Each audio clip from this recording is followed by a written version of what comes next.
All right, everyone. So I did a series, I don't know how long ago. It was with Vicente Lizarazu. It's called 5 Questions, and maybe 2 years ago. So I did a World Cup winner to me. That's right. I got Stu Holden here with me, one of my former U.S. men's national team teammates, and I got 5 questions for you. And it's going to be somewhat meaningful because I like to get some insight from you in particular because you've lived it and you're a good talker and you do your thing on TV and the internets, and so it's a lot of fun to watch you do your thing. The first one is... like this guy. Gotta be your publicist? The first thing is, what did you learn as a player? What was the most valuable thing that you learned as a player? The most valuable thing I would say I learned as a player was I experienced an incredible amount of adversity. Wait. Can you list your injuries? Is yeah, that where we're going how with long that? have we got? You can cut them together, right? Sure. Okay, broken right fibula. Who did that? Nigel de Jong. Broken left. If I see him, yeah, I'm gonna Nigel! He's gonna get it. Broken left knee, Johnny Evans. God, I saw that one live, by the way. Because of the broken left knee, 4 ACLs. On the right, do you think it's because you right ran leg? different? Yeah, absolutely. Because I had a serious cartilage defect on the left. I had a right sports hernia. I had a fractured orbit when I was playing in Sunderland. Who did so I that? think that was some random English geezer boxer on the street. It's just like one punch. No way. Yeah, there was 2 punches. They didn't like your pretty Him face, punching then. me and me punching the floor, basically, or something to that effect. Wow. So you have, definitely dealt with some Yeah. So no, adversity. but no. In all honesty, I mean, I had to fight back from a lot of that I worked my whole life to achieve my childhood dream of playing professional soccer. I had that taken away from me by tackles out of my control. I had to fight every single day, many moments not believing I would ever get back, and what it gave me was an incredible perspective of how fortunate I was to even have had the career I did and played in the Premier League and played in the World Cup, and then also realizing then at any given moment it could be taken away from you, and learning to appreciate every single moment that I had on the field, and then also preparing myself for career and life after soccer, which was never going to last beyond mid-30s as it was. And I look back on those days and I'm proud, but I think it's made me a better person. It's made me a better husband, and then also, ultimately a better father of my kids. So I got kind of deep, and No, that's what I want. But that I'm is trying to draw it out of you. But really, that is the greatest thing I learned beyond any moment: kick, pass, shot, goal, tackle, teammate of yours throughout the years. Okay, so out of your whole career then, what was the most meaningful game that you played in that meant a lot to you personally and maybe to your family? Oh. Is it representing your country in a World Cup? Is it playing in the Premier League? I would say... Is it representing the Houston Dynamo, your hometown team? It's like juggling all the above, but there's one moment that sticks out to me. It was representing the United States in a World Cup, walking onto that field for the first time against England. But there's a goal to me and a moment for me that will forever live, and it's in my memory, in my life, because my dad, who passed away from cancer, my mom told us this story about when we played the opening game of the Olympics, 2008, in Beijing. I scored the opening goal against Japan. I ran over to celebrate, and I had this euphoria. I blacked out, and I don't remember the moment. My mom tells me that her and my dad were in the crowd, and they had this moment where they looked at each other. And now being a dad myself, I can try to experience this moment. But they said the world around them was just black and white, and it was just the two of them celebrating in euphoria. And to be able to have provided my mom and my dad that moment after everything that they did to help me get to where I was in my career, that's a moment that I'll never forget. And a story I hope to tell my daughter one day when she gets older. So 2008 Beijing Olympics. That's it, you heard it here. Now, you talked about adversity on a personal level with regard to injuries and all that stuff that stifled your career, but on a personal level, when your dad passed, you'd already dealt with some real adversity, let's say.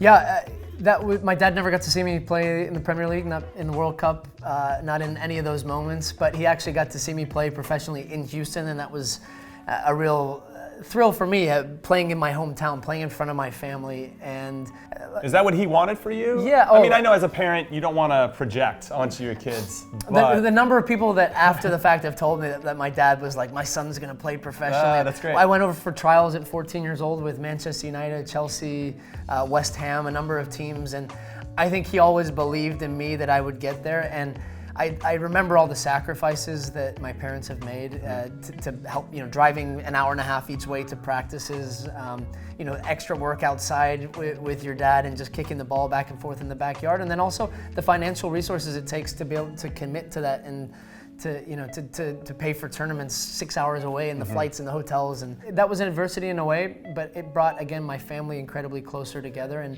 my mom, though, I told her, I said, she would call me after games and try to give me like analysis and feedback, and I was like, Mom, that's just one area, let's just stop there. My mom doesn't even know the offside rule, you know? Been around the game for 30 years, still doesn't know how to do offsides. Okay, now, what have you learned post-career? What's been really valuable for you as you've transitioned into being this media star? Post-career, I've learned that soccer has given me an incredible platform to open avenues and parts of my life that I never thought that would be possible. And I think I point everything back to soccer. I mean, soccer has given me everything. It's given me friends. It's given me former teammates and people that are part of my life. It's given me incredible mentors. It's given me opportunities in business.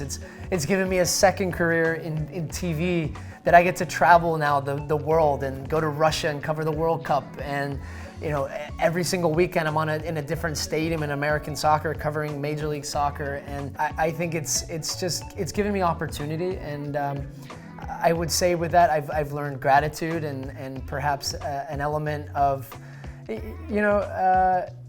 I don't know what the exact word is, but thankfulness. I think for the life that I have and understanding that we're very privileged. We were privileged to play the sport we did and to achieve the level we did. And then also how do you maintain that? You've developed a work ethic, all these different things throughout your career in sports that translate into normal life now after soccer. No, I would say that I think one of the things I learned the most was that the disciplines that I created as a player, the habits, the sifting through dealing with adversity, right? You just you roll with it now in your post-career because you've already been through it. You know that you can fight through it and you've had success after the fact. Yeah, it's just a different version of that now, right? We travel, we commit ourselves, we commit time, we commit energy, but you're right. I mean, the discipline of having to get up every single day and to train at 100% to manage your body, to perform at the highest of highs in a sport that is incredibly demanding. I think it teaches you a lot about yourself and about those around you as well. What's funny, I'm going to give you guys a fun story, was that this whole thing that he was talking about, it provided him the opportunity to pick me up one night in Manchester, just him,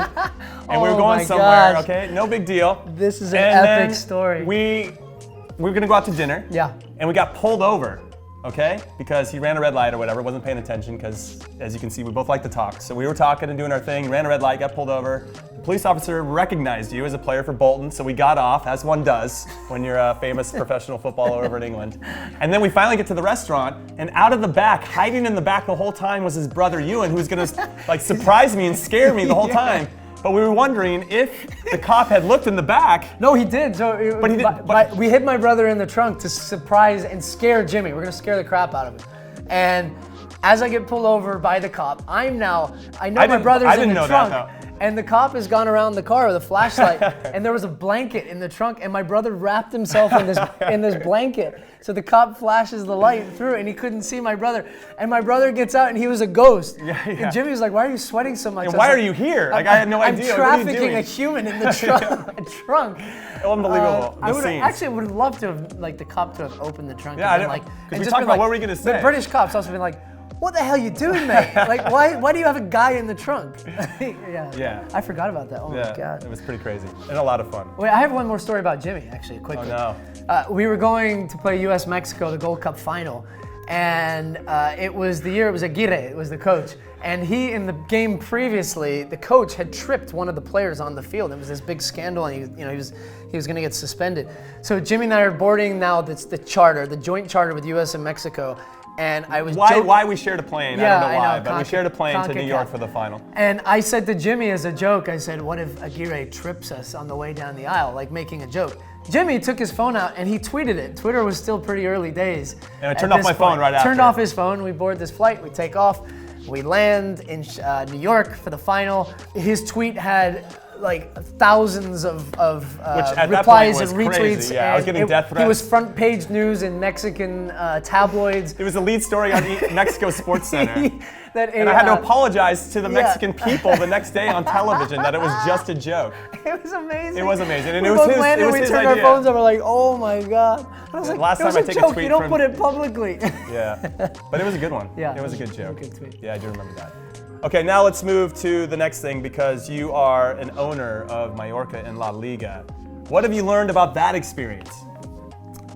That it's pretty damn cool. To be able to say you're an owner in a professional soccer team, playing, broadcasting, and then being offered the opportunity, which came through Steve and our friendship and our mutual love and interest in the game of soccer. It's been one for me where I got in with no expectations. I haven't tried to walk in on day one and say, I'm an owner, listen to me, we're gonna do this. It's more so been learning the people around the club, getting to know the players, getting to know our coaches, getting to know a deep understanding of the culture of what it means to be a Mallorquin, and their love for this historic club and treating that club with respect, but then also trying to inject some new ideas and some new opportunities. And when you take a step back, we had an initial adversity of being relegated to the third division in Spain, but then also now the incredible success of back-to-back years, and being in one of the biggest leagues in the world, playing against the biggest teams on the biggest stage, and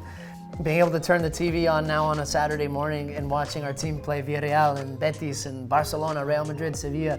Not only play them, you beat Real Madrid. Lago Junior, baby. Big Lago with the winner there. Yeah. And then also walking into the Camp Nou, we were there last week, and seeing the players and having them, just getting to know these guys and having relationships. Mm-hmm. It's been for me what I expected and times a million. And I, as a player, we're on that side of the field, and then being able to take those experiences and understanding that, and still having respect for the players on the ownership side, and trying to do the best things to create an environment for success. Here we go. Stu Holden, everybody. World Cup star, media star, ownership star, role model, icon, hero. Thank you so much for your time. I got to pay you for that one. Do you have Venmo? I do have Venmo. Awesome. Thanks so much for your time, dude. Appreciate it.